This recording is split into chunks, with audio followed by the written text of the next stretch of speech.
बिस्मिल्लाहिर्रहमानिर्रहीम। अस्सलाम वालेकुम। मैं हूं आपका फिजिक्स टीचर हमजा अख्तर और आप देख रहे हैं हमारा यूट्यूब चैनल लर्निंग हाउस। आज हम चैप्टर 10 के एक्सरसाइज के एमसीक्यूज डिस्कस करेंगे। तो चलो चलते हैं एमसीक्यूज की तरफ। एमसीक्यूज नंबर 1 है हमारे पास, a girl throws a small stone into a lake. एक लड़की ने एक छोटा सा पत्थर झील में फेंका, पानी में फेंका। Waves spread out from where the stone hits the water and travel to the bank of the lake। कहते हैं कि उसी पॉइंट से जो है वाटर वेव्स पैदा हुई और जो है वो झील के किनारे की तरफ फैलने लग गई। शी नोटिस दैट, उस लड़की ने देखा, 10 waves reach the side of the pond in a time of 5 second.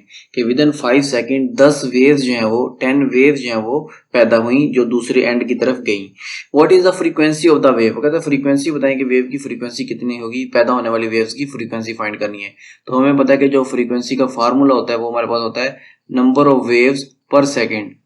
Number of waves या नंबर ऑफ वेव्स को अगर हम टाइम पे डिवाइड करेंगे तो हमारे पास फ्रीक्वेंसी निकल आएगी। अब नंबर ऑफ वेव्स टोटल उसने कितनी काउंट की, 10 वेव्स जो है वो पास हुई कितने टाइम में, 5 सेकेंड में। तो जैसे हम इसको कट करेंगे 5 2 10, हमारे पास आंसर आ जाएगा 2 और साथ फ्रीक्वेंसी का यूनिट आ जाएगा 2 हर्ट्स। ठीक है, तो हम देख लेते हैं 2 हर्ट्स कहाँ पे है। हमारे पास सी ऑप्शन में 2 हर्ट्स मौजूद है। इट मीन सी ऑप्शन हमारा राइट ऑप्शन होगा। नेक्स्ट है हमारा MCQ number 2, water waves can be use to show reflection, refraction and diffraction. वो कहता है वाटर वेव्स ये तीनों फेनोमेना करता है, रिफ्लेक्शन भी, रिफ्रैक्शन भी एंड डाइफ्रैक्शन भी। फॉर ईच ऑफ दीज, इन सब के लिए, विच रो शोज वेदर और not the speed of the water wave changes. किस फेनोमेना में स्पीड जो है वाटर वेव की चेंज होती है और किस में चेंज नहीं होती। हमें पता है जब भी रिफ्लेक्शन का फेनोमेना होता है स्पीड चेंज नहीं होती। इट मीन्स कि नो ऑप्शन जो है या तो सी ठीक है या डी ठीक है। ठीक है, इसके बाद रिफ्रैक्शन में स्पीड चेंज हो जाती है। जब भी रिफ्रैक्शन होगी, वाटर वेव एक मीडियम से दूसरे मीडियम में जाएंगी या कोई भी वेव रिफ्रैक्ट होंगी एक मीडियम से दूसरे मीडियम में जाएंगी, उनकी स्पीड जो है वो चेंज हो जाती है। यस ऑप्शन, ये सी ऑप्शन ठीक रख रहा है। और डिफ्रैक्शन में भी जो है वो स्पीड चेंज नहीं होती। इट मींस यहाँ पर जो हमारा सी ऑप्शन होगा वो हमारा राइट ऑप्शन होगा। एमसीक्यू नंबर 3 है नेक्स्ट हमारे पास, जिसमें वो कहता है कि the diagram shows water waves that move more slowly after passing into shallow water. वो कहता है कि जो वाटर वेव्स हैं वो और स्लो हो जाती हैं जब वो डीप वाटर से शैलो वाटर में आती हैं। Which diagram shows what happens to the wave. कहता है कि वेव के साथ कौन सा फेनोमिना हो रहा है और कौन सी डायग्राम उस फेनोमिना को एक्सप्लेन कर रही है। हमें पता है कि वो वाला फेनोमिना जिसमें वेव की स्पीड कम हो जाए, वो फेनोमिना हमने पहले भी डिस्कस किया, वो रिफ्रैक्शन कहलाता है। और रिफ्रैक्शन में जो है वो स्पीड भी चेंज हो जाती है, डायरेक्शन भी चेंज हो जाती है। तो ऑप्शन ए में देखें, यहाँ पे डायरेक्शन सेम है, ऑप्शन ए नहीं हो सकता। ऑप्शन बी में ये बहुत ज्यादा चेंज आ गया है, मींस ये पहले वेव इस तरह से जा रही है फिर अचानक से जो है ना वो ऊपर की तरफ हो गई है, इतना ज्यादा चेंज नहीं आता। तो बी ऑप्शन भी एग्जैक्टली एक्सप्लेन नहीं कर रहा। यहाँ पे जो सी ऑप्शन है इस पे गौर करें कि पहले वाटर वेव सीधी जा रही है फिर वो थोड़ी सी बेंड हो गई है एक एंगल पर। तो जो हमारे पास सी ऑप्शन होगा ये हमारा राइट ऑप्शन होगा और ये शो कर रहा है फेनोमेना ऑफ रिफ्रैक्शन। ठीक है, इसके बाद जो डी ऑप्शन है इसमें भी वेव सीधी जा रही है तो ये भी हमारा ऑप्शन राइट नहीं हो सकता। यहाँ पे सी ऑप्शन हमारा राइट ऑप्शन होगा। नेक्स्ट हमारे पास एमसीक्यूज नंबर 4। एमसीक्यूज नंबर 4 में वो कहता है कि the diagram shows a water waves approaching a barrier with a gap. वो कहता है कि ये आपके पास ये जो लाइन है ये वाटर वेव को शो कर रही हैं और ये एक बैरियर की तरफ जा रही हैं और जो ऐसा बैरियर जिसमें एक छोटा सा गैप है। The wave reaches point P. वो कहता है वेव को पॉइंट पी पर पहुंचना है। What is the name of the effect that causes the wave to reach point P. कहता है कौन सा फेनोमेना होगा जिसकी वजह से ये जो वेव है वो पी तक पहुंच सकेंगी। हमें पता है कि जब भी वेव किसी नैरो स्लिट से या नैरो गैप से पास होती है तो वो वहां पे डिफ्रैक्शन का फेनोमेना शो करती हैं। तो यहाँ पर जो ऑप्शन ए होगा वो हमारा राइट ऑप्शन होगा। ठीक है, ऑप्शन ए हमारा राइट ऑप्शन होगा। नेक्स्ट है हमारे पास एमसीक्यू नंबर 5, जिसमें वो पूछता है कि water waves pass from deep into the shallow region then refracted. Water wave deep से शैलो रीजन में आई और वहां पे आके रिफ्रैक्ट हो गई। The characteristic of the wave which will remain constant. कौन सी कैरेक्टरिस्टिक जो है वेव की वो कांस्टेंट रहती है रिफ्रैक्शन में। रिफ्रैक्शन में डायरेक्शन तो मस्ट चेंज होती है, स्पीड भी चेंज होती है। स्पीड चेंज हो रही है तो मतलब वेवलेंथ भी चेंज होगी। क्या चीज चेंज नहीं होती, फ्रीक्वेंसी चेंज नहीं होती। रिफ्रैक्शन के फेनोमेना में फ्रीक्वेंसी कांस्टेंट रहती है, फ्रीक्वेंसी चेंज नहीं होती। हमारा बी ऑप्शन राइट ऑप्शन होगा। नेक्स्ट एमसीक्यू नंबर 6 में वो पूछता है which is not a characteristic of a wave. इनमें से कौन सी जो है वो वेव की कैरेक्टरिस्टिक नहीं है। वेव का एम्पलीट्यूड भी होता है, वेव का पीरियड भी होता है, वेव की वेलोसिटी भी होती है, वेव का मास नहीं होता। ऑप्शन सी हमारा राइट ऑप्शन होगा। नेक्स्ट है हमारे पास MCQ number 7, when an oscillating object is in simple harmonic motion. जब एक oscillating object simple harmonic motion perform करता है, its maximum speed occurs when the object is at its. तो ऑब्जेक्ट की मैक्सिमम स्पीड किस पॉइंट पर होती है। हमें पता है कि जो ऑब्जेक्ट की मैक्सिमम स्पीड होती है वो हाईएस्ट पॉइंट पे नहीं होती, लोएस्ट पॉइंट पर भी नहीं होती। इक्विलिब्रियम पॉइंट या एक्सट्रीम लोएस्ट भी, इसमें इक्विलिब्रियम पॉइंट जो है वो ज्यादा एक्यूरेट है। हम इक्विलिब्रियम पॉइंट को टिक करेंगे। यहाँ पे सी ऑप्शन हमारा जो है वो राइट ऑप्शन होगा। यहाँ पर थोड़ा इसको समझते भी हैं। यहाँ पर हम कंसीडर करते हैं कि हमारे पास एक बॉल एंड बॉल सिस्टम है जिसमें सिंपल हार्मोनिक मोशन परफॉर्म हो रही है।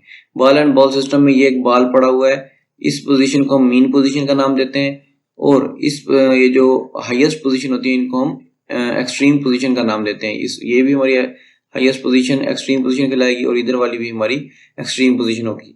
वो कहता है कि बॉल की स्पीड मैक्सिमम किस पॉइंट पर होती है, जब हम इस बॉल को इस पोजीशन पर लेके जाते हैं, एक्सट्रीम पोजीशन पर लेके जाते हैं और छोड़ देते हैं यहाँ से, तो यहाँ से स्पीड बढ़ती बढ़ती जब यहाँ पे बॉल आती है यहाँ पे स्पीड मैक्सिमम हो जाती है। ठीक है, और फिर जब यहाँ से ऊपर जाने लगते हैं फिर स्पीड कम होते होते यहाँ पे स्पीड दोबारा जाके 0 हो जाती है। तो हमने यहाँ से देखा कि जो स्पीड है बॉल की या कोई भी सिस्टम जो सिंपल हार्मोनिक मोशन परफॉर्म करेगा, उसकी जो स्पीड मैक्सिमम होगी वो उसकी मीन पोजीशन पर, या इसको हम इक्विलिब्रियम पॉइंट कहते हैं, इक्विलिब्रियम पॉइंट पर उसकी जो स्पीड जो है वो मैक्सिमम हो जाएगी। नेक्स्ट है MCQ number 8, in an oscillating pendulum the bob accelerate from its extreme position due to. Bob अपनी एक्सट्रीम पोजीशन से किस वजह से एक्सेलरेट होता है। इसको आप समझें कि लेट्स सपोज ये हमारे पास एक सिंपल पेंडुलम है। ठीक है, इस तरह से सिंपल पेंडुलम है। हमने क्या किया है, इस सिंपल पेंडुलम के बोब को पकड़ा है और इसे एक्सट्रीम पोजीशन पर ले गए। अब ये बोब अपनी एक्सट्रीम पोजीशन से एक्सेलरेट होके मीन पोजीशन की तरफ आएगा, ये डाउनवर्ड आएगा, नीचे की तरफ आएगा मीन पोजीशन की तरफ। अब ये पीछे की तरफ क्यों आता है, मीन पोजीशन की तरफ क्यों आता है, ये आता है due to its restoring force. ठीक है, या ये आता है ड्यू टू ग्रेविटेशनल फोर्स। ठीक है, ये इन दो फोर्सेस की वजह से जो है वो अपनी एक्सट्रीम पोजीशन से मीन पोजीशन की तरफ आता है। तो हम देखते हैं इन दोनों में से कौन सा ऑप्शन हमें गिवन है। तो इनर्शिया गिवन है, tension in the string, wind या ग्रेविटेशनल फोर्स। तो यहाँ पे जो ग्रेविटेशनल फोर्स, डी ऑप्शन हमारा राइट ऑप्शन होगा। ठीक है, और अगर वो आपसे पूछे कि यहाँ पर ये जो बोब है ये जब वापिस आ जाता है, ये मैं इधर बनाता हूँ इसको दोबारा, कि लेट्स सपोज ये हमारे पास वो बोब था जिसको हम एक्सट्रीम पोजीशन पे लेके गए। अब ये एक्सट्रीम पोजीशन से मीन पोजीशन की तरफ आया, लेकिन ये मीन पोजीशन पर रुका नहीं, ये मीन पोजीशन से जो है वो दूसरी तरफ एक्सट्रीम पोजीशन पर चला गया है। अब ये जो दूसरी तरफ एक्सट्रीम पोजीशन पर चला गया है ये किस वजह से गया है, तो इसकी ये मीन पोजीशन से ये दूसरी एक्सट्रीम पोजीशन की तरफ जाने की जो रीजन है वो है ड्यू टू इनर्शिया। ठीक है, ये पॉइंट आपको क्लियर होना चाहिए कि जो सिंपल पेंडुलम में बोब अपनी एक्सट्रीम पोजीशन से मीन पोजीशन की तरफ आता है, या हम पहले ये डिस्कस करें कि ये जो बोब जब रेस्ट पे होता है, जब हम इसको इसकी मीन पोजीशन से एक्सट्रीम पोजीशन पर लेके जाते हैं तो हम इस पे फोर्स अप्लाइड करते हैं। ये अप्लाइड फोर्स की वजह से मीन पोजीशन से एक्सट्रीम पोजीशन पर जाता है। जैसे हम इसको एक्सट्रीम पोजीशन पर छोड़ते हैं तो ये ड्यू टू रीस्टोरिंग फोर्स वापस आता है और ड्यू टू ग्रेविटेशनल फोर्स ये वापस आता है। ठीक है, वापस आने के बाद यहाँ पर इसकी ग्रेविटेशनल फोर्स भी जो है वो डाउनवर्ड हो जाती है और reaction force normal reaction force के बराबर हो जाती है, और जो रीस्टोरिंग फोर्स होती है वो भी खत्म हो जाती है। लेकिन ये यहाँ पे रुकता नहीं है, ये दूसरी तरफ चला जाता है। अभी ये दूसरी तरफ जाने की, दूसरी एक्सट्रीम पोजीशन की तरफ जाने की जो इसकी रीजन है वो होती है ड्यू टू इनर्शिया। तो ये पॉइंट्स आपको क्लियर होने चाहिए। नेक्स्ट हमारे पास MCQ number 9, in the ball and bowl system the mean position is at its. वो कहता है बॉल एंड बाउल सिस्टम में जो मीन पोजीशन होती है वो कहाँ पर होती है।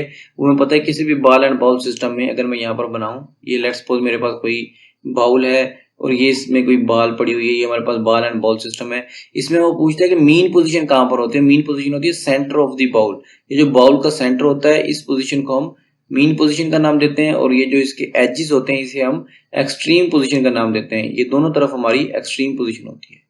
ठीक है, नेक्स्ट हमारे पास MCQ number 10, oscillations are damped due to the presence of. Oscillation किस वजह से जो है वो डैम्ड हो जाती हैं। इसमें वो कहते हैं लीनियर मोशन की वजह से, रीस्टोरिंग फोर्स की वजह से, फ्रिक्शनल फोर्सेस की वजह से या मैकेनिकल फोर्स की वजह से। तो यहाँ पे जो ऑप्शन सी है वो हमारा राइट ऑप्शन होगा। फ्रिक्शनल फोर्सेस की वजह से जो हमारी ऑसिलेशन है वो डैम्ड हो जाती हैं, ऑसिलेशन का जो एम्पलीट्यूड है वो कम हो जाता है। होप सो कि आपको ये तमाम एमसीक्यूज क्लियर हो चुके होंगे। अगर आपने अभी तक हमारा चैनल सब्सक्राइब नहीं किया तो काइंडली इसे सब्सक्राइब करें, इसे लाइक करें और इसे दोस्तों के साथ शेयर भी करें ताकि उन्हें भी फायदा हो सके। Thanks for watching.